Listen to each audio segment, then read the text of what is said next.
Tak jo lidi, vyjde video, kdy jsem zabil draka a zároveň jsem tady našel 2 End City a už jsem našel 4 nebo 4. Tohle jsou jako 4, jsem našel 2 předtím bez lodě a tady to má loď.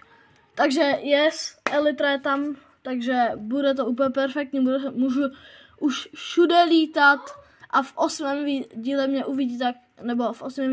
díle mě už uvidíte asi s enchantovanou Elytrou, se shulkerboxem a tady jsem našel i teda, vidíte, ender chestku, potom jsem tady našel třeba tady ten enchantovaný diamond chestplate, nebo enchantovanou lopatu, sice na ní silk touch, ale tak to nevadí. Na lopatě mi stejně nevadí, že tam je silk touch, protože mi to je úplně jedno. A takže jo, prostě po asi hodině, nebo skoro 2 hodinách, co tady chodím endem, takže to našel jsem strašně rád a uvidíme se u 8. dílu z Let's Play.